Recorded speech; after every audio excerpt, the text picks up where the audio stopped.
Hi all, welcome back. 2020 Gerard Butler main കഥാപാത്രമായിട്ട് എത്തിയിരുന്ന ഒരു സർവൈവൽ ഡിസാസ്റ്റർ ത്രില്ലർ സിനിമയായിരുന്നു ഗ്രീൻലാൻഡ്. ഗ്രീൻലാൻഡിൻ്റെ രണ്ടാം ഭാഗം ഇപ്പോൾ റിലീസായിട്ടുണ്ട്. സിനിമ ഇപ്പോൾ നമുക്ക് ഓൺലൈനിലൊക്കെ സ്ട്രീമിങ്ങിന് അവൈലബിൾ ആണ്. സോ ഈ ഒരു സിനിമയെക്കുറിച്ചാണ് ഞാൻ ഈ വീഡിയോയിൽ പറയുന്നത്. ഗ്രീൻലാൻഡ് 1 അവസാനം നടക്കുന്ന സംഭവങ്ങൾക്ക് ശേഷം തുടർച്ചയായിട്ടാണ് ഈ ഒരു സിനിമയുടെ കഥ പറയുന്നത്. ആ ഒരു സംഭവം നടന്നിട്ട് 5 വർഷങ്ങൾക്ക് ശേഷമുള്ള കഥയാണ് മെയിനായിട്ട് കാണിക്കുന്നത്. സോ ജോണും ഫാമിലിയും ബാക്കി സെലക്ട് ചെയ്ത സർവൈവേഴ്സും എല്ലാവരും കൂടെ ആ ഒരു ബങ്കറിൽ ജീവിച്ചു വരികയാണ് ഈ ഒരു 5 വർഷമായിട്ട്. അവരവിടെ അവരുടെ ബങ്കറിനുള്ളിലെ ജീവിതം ഒരു നോർമൽ ലൈഫൊക്കെ ആക്കാൻ വേണ്ടിയുള്ള കുറേ ആക്ടിവിറ്റീസിലും കാര്യങ്ങളിലൊക്കെ ഏർപ്പെടുന്നുണ്ട്. പക്ഷെ എന്നാലും ഒരു പൂർണ്ണമായിട്ടൊരു നോർമൽ ലൈഫിലേക്ക് അവർക്കൊന്നും എത്താൻ പറ്റിയിട്ടില്ല. കൂടാതെ ഫുഡിൻ്റെ കുറവും സപ്ലൈസിൻ്റെ കുറവും അങ്ങനെയുള്ള പ്രശ്നങ്ങളൊക്കെ ഉണ്ട്. പിന്നെ ആ ഒരു കോമിറ്റ് ഭൂമിനെ ഹിറ്റ് ചെയ്തതിന് ശേഷം എൻ്റെയർ മനുഷ്യരാശി തന്നെ ഏകദേശം നശിക്കപ്പെട്ടൊരവസ്ഥയാണ്. വെളിയിലൊക്കെ ഫുള്ള് റേഡിയേഷനും പൊല്യൂട്ടഡ് ആയിട്ടുള്ള എയറും കാര്യങ്ങളൊക്കെയാണ്. സോ അവരങ്ങനെ ഈ ഒരു ബങ്കറിൽ ജീവിച്ചു വരികയാണ്. പെട്ടെന്നൊരു ദിവസം ബങ്കറിൽ ഒരു അപകടം വന്ന് ബങ്കർ തകരുകയാണ്.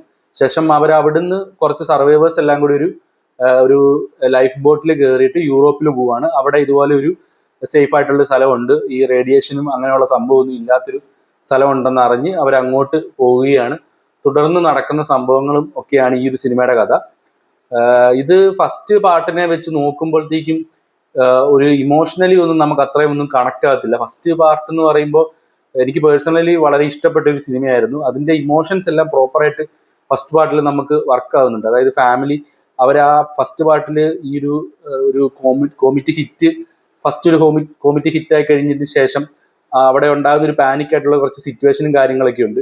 അവർ സമയത്ത് ഈ ഫാമിലി സെപ്പറേറ്റ് ആയി പോകും. അപ്പം നമുക്ക് ഉള്ളിൽ ഒരു ഭയം ഉണ്ടാകും, അയ്യോ ഇനി എന്ത് സംഭവിക്കും, ഇവർ ഒന്നിക്കുമോ, അങ്ങനെയുള്ള കുറേ ടെൻഷനും കാര്യങ്ങളൊക്കെ നമുക്ക് ഫസ്റ്റ് പാർട്ടിൽ ഇമോഷണലി വളരെ കണക്ട് ആയിട്ടുള്ള ഒരു സിനിമയായിരുന്നു ഗ്രീൻലാൻഡ്.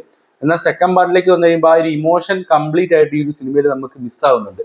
ഫസ്റ്റ് പാർട്ടിൽ തോന്നിയ യാതൊരു രീതിയിലെ കണക്ഷൻ ഒന്നും ക്യാരക്ടേഴ്സായിട്ട് തോന്നത്തില്ല. ക്യാരക്ടർ ഡെവലപ്മെന്റ് ഒക്കെ വളരെ ഒരു മോശമായിട്ടാണ് എനിക്ക് തോന്നിയത്. പിന്നെ കൂടാതെ കുറേ ക്യാരക്ടേഴ്സ് പെട്ടെന്ന് സെക്കൻഡ് പാർട്ടിൽ ഇങ്ങനെ വരുന്നുണ്ട്. പക്ഷെ എന്നാൽ അവർക്കൊന്നും ഒരു പ്രോപ്പർ ആയിട്ടുള്ള ഒരു ഒന്നുമില്ല, പ്രോപ്പർ ആയിട്ടുള്ള സ്റ്റോറി ഒന്നും ഇല്ലാതെ കുറേ ക്യാരക്ടേഴ്സ് ഇങ്ങനെ വന്നു പോകുന്നുണ്ട്. അതൊന്നും വലിയൊരു രസമായിട്ട് തോന്നിയില്ല. പിന്നെ ഫസ്റ്റ് പാർട്ടിനെ അപേക്ഷിച്ച് നോക്കുമ്പോൾ ഇതിനകത്ത് ഫസ്റ്റ് പാർട്ടിൽ VFX പരിപാടിയൊക്കെ കുറവായിരുന്നു. എങ്കിൽ കൂടിയും ഉള്ളതൊക്കെ വളരെ നന്നായിട്ട് അവർ ചെയ്തിരിക്കുന്നു. ഫസ്റ്റ് പാർട്ടിൽ കൂടുതലും ഒരു ഹാൻഡ് ഹെൽഡ് ഷോട്ടിൻ്റെ ഒക്കെ ഒരു ഫീലായിരുന്നു സിനിമയ്ക്ക് ഉണ്ടായിരുന്നത്.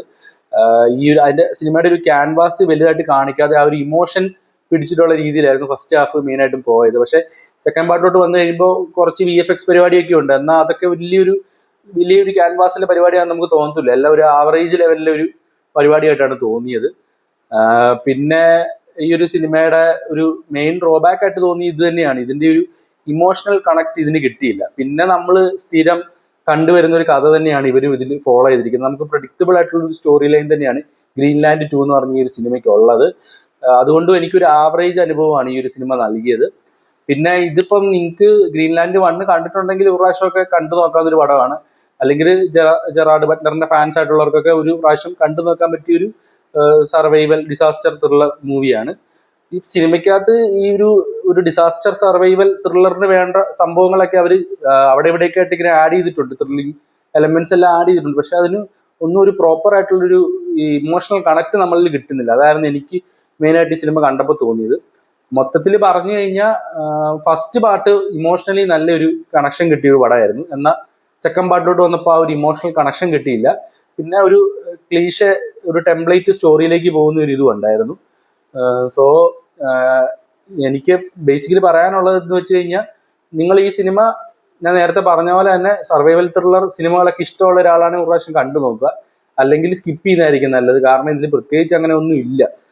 മറ്റ് സർവൈവൽ ത്രില്ലർ സിനിമകളിൽ കാണുന്ന പോലെ തന്നെ ഒരു പരിപാടിയിലേക്കാണ് ഇവരും പോകുന്നത്. സോ ഈ സിനിമ കണ്ടവരാണ് നിങ്ങളെങ്കിൽ നിങ്ങളുടെ അഭിപ്രായം തീർച്ചയായിട്ടും കമൻറ്റ് ചെയ്യുക. കാണാത്തവരാണെങ്കിൽ താല്പര്യം ഉണ്ടെങ്കിൽ കണ്ടു നോക്കുക. സോ വീഡിയോ ഇഷ്ടപ്പെട്ടെങ്കിൽ വീഡിയോ ലൈക്ക് ചെയ്യുക, ഷെയർ ചെയ്യുക, ചാനൽ സബ്സ്ക്രൈബ് ചെയ്യുന്ന കാര്യം ഒന്ന് കൺസിഡർ ചെയ്യുക.